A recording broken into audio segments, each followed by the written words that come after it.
everyone, some gamer dude here. Recently I made a mini-series on Timmy, Johnny and Spike, covering a wide range of topics from the original articles themselves to what is more important for the ongoing health of a game. Originally the series was meant to be one long-form video, but the first topic felt complete enough to be its own thing, so I broke it up. In retrospect, I'm not entirely happy with how the third video turned out. I think I could have spent more time talking about it, but I do think I got everything I had to say in that video. After I finished the series, however, I kept thinking about it, especially the second video in regards to the current state of Magic the Gathering. In that video I talked about how Timmy doesn't really exist for many current games. Games aren't sold on being fun social activities to be had with friends. Instead, the character is at the forefront, iconography and personalization, bonding and attachment. Games are sold on the concept of avatar cards and archetypes, identity. The deck artist part of Johnny has become the base level of play.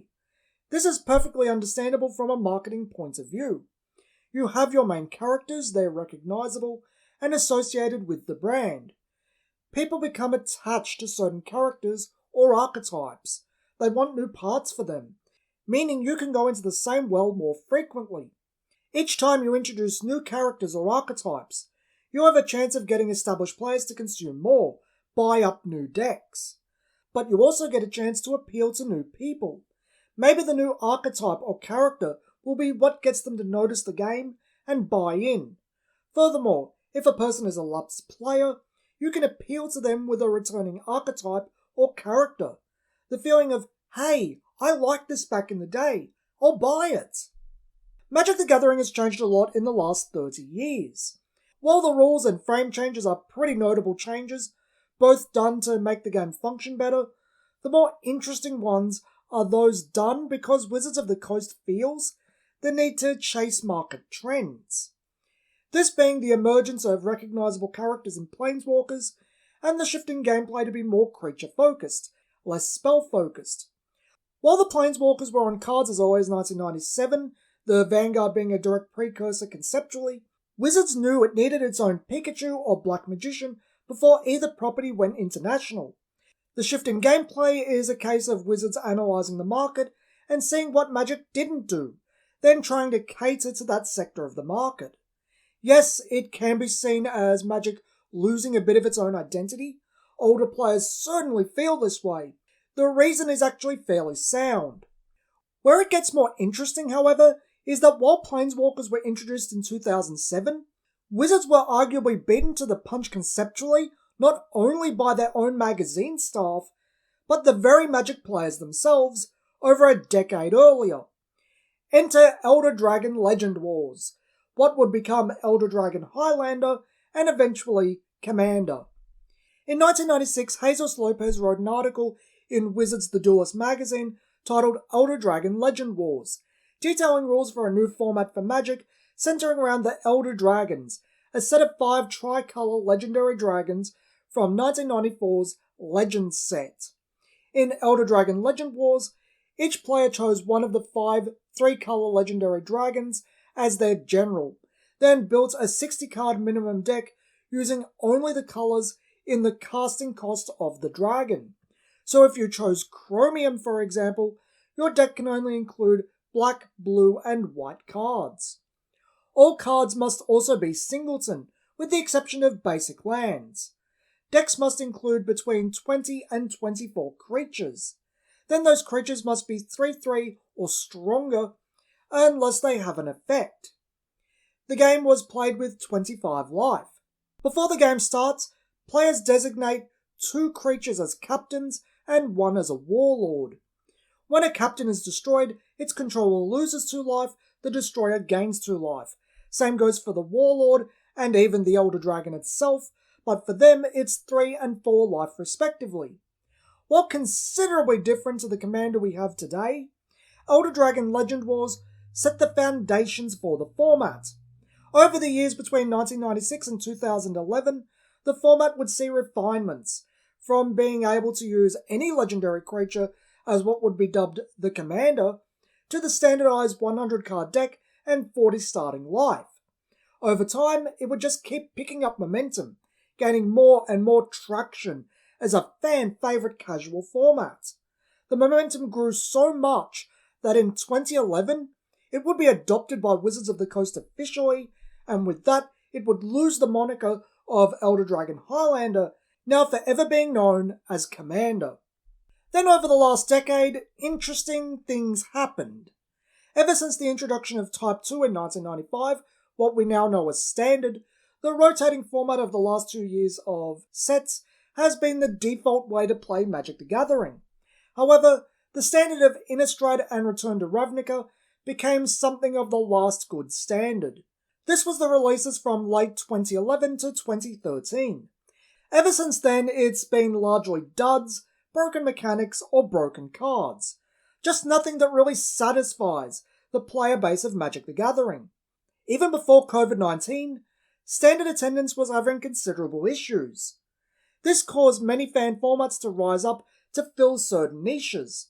Pre-modern is one I hear a lot about, the briefly relevant Frontier and Oathbreaker formats. Magic 93-94 started gaining a lot of notoriety, but all of this was eclipsed by Commander. Commander was more well-known, more accessible, now officially supported. Commander did something no one could have foreseen. It started becoming the most popular supported format. It started replacing Standard. Commander is a Johnny format in most every way, shape and form. For the deck artist, you have the Commander, an avatar for your deck. While you don't play as your Commander, the concept of the avatar card is still here and very strong. For the deck builder, the format is all about brewing thematically to your Commander and within the constraints of your Commander's colour identity, their casting cost.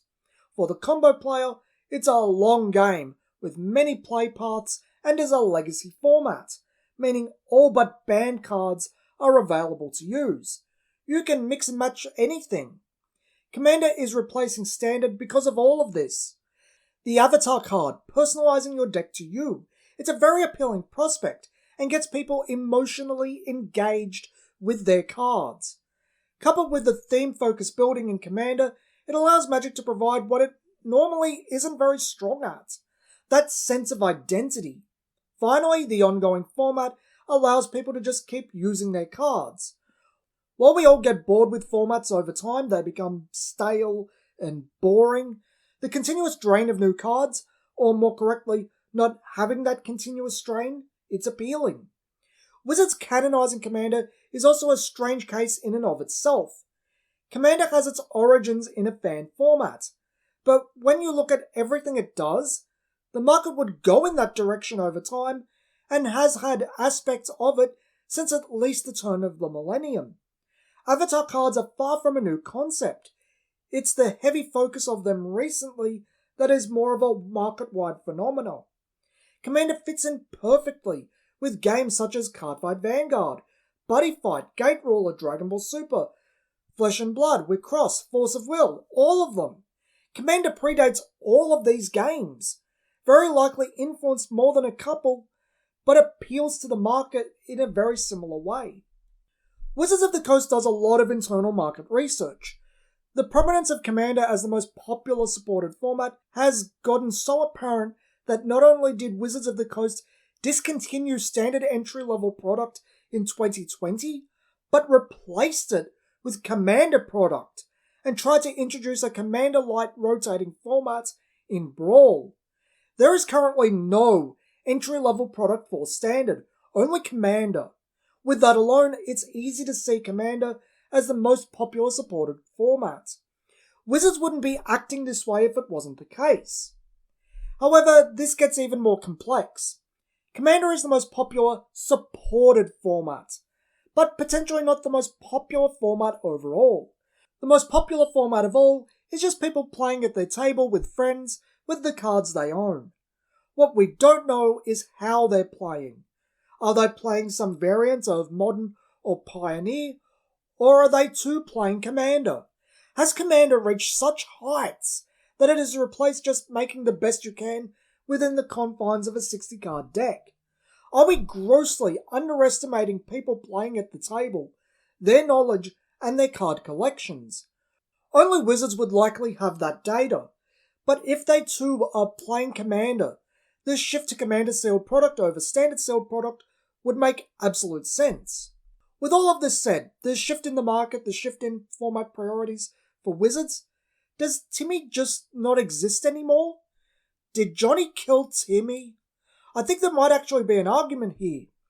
Like how the card collector has really shrunk to nothing outside of Pokemon, being replaced by people blinging out their decks, with the decline of popularity of TCGs among younger audiences, Timmy has shrunk to next to nothing too.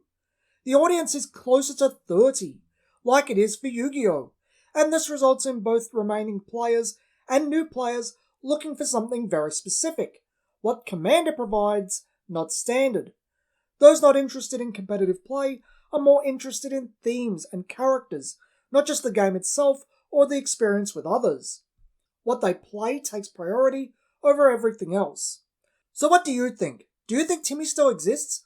Or has the whole Timmy Johnny Spike system itself become obsolete thanks to the audience of cards aging with no new blood being brought in? Tell me in the comments below. Till next time, this has been Some Gamer Dude, and thanks for watching.